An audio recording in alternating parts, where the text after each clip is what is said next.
Developing at this hour, the violent scenes of the Capitol attack are undeniable, and yet still are being whitewashed by most Republicans.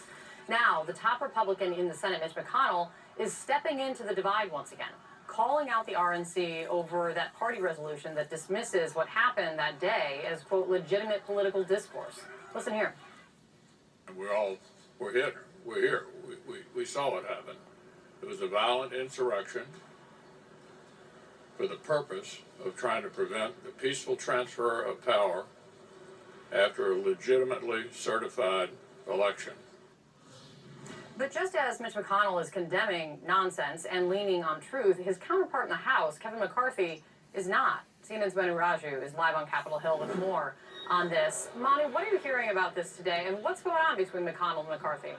Well, there's still a divide about exactly how to talk about what happened with January 6th, as well as how to talk about what the RNC did in censuring two Republicans, Adam Kinzinger and Liz Cheney, for trying to investigate with Democrats what happened on January 6th. McCarthy's lining himself very squarely with Republican leaders in the National Committee, having no issue whatsoever with their efforts to censure those two members. McConnell, on the other hand, has clear concerns, as he played just there.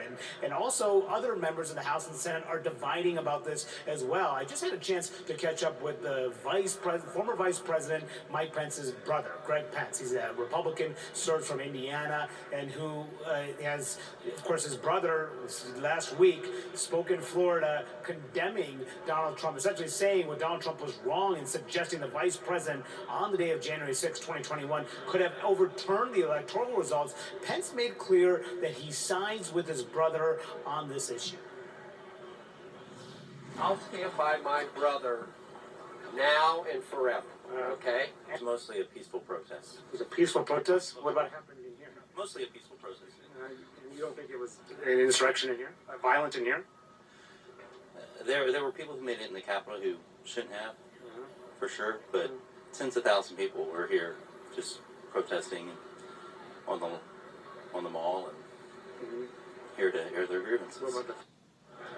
So, clear divide you're seeing about exactly even the reality of what happened on January 6th. That Second Congressman Michael Cloud saying that this was mostly a peaceful protest on that day, but from everything that we saw from being in the building that day, that clearly was not what happened here, but that's what he said. Now, in the middle of all this is Kevin McCarthy, and him defending the idea that the RNC put forward that there was legitimate political discourse suggesting they were not referring to the violence that day, but something else.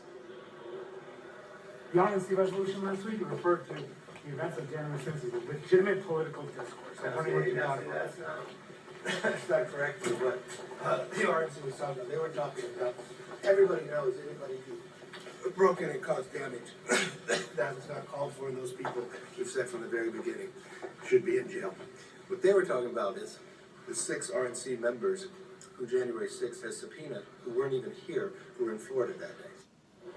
Well, the RNC resolution makes no mention of that issue that he was referring to there of RNC members who had been subpoenaed, but there had been an investigation of other people who were involved in other efforts to try to overturn the electoral results. But nevertheless, I just talked to McCarthy again. I said, do you support this resolution? He made very clear. He said the RNC has the right to do what it wants. So a major divide here between the two most powerful Republicans on Capitol Hill. For sure. Manu, great stuff. Thank you so much. Joining me now.